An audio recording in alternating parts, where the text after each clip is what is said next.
试。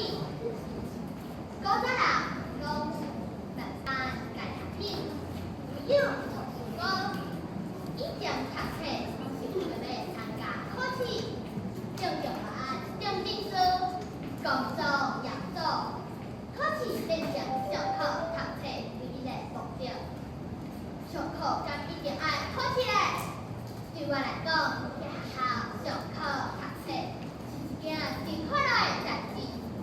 若是讲到考试，外面政策顺顺，心肝就结对去，头壳就开始无咧烧。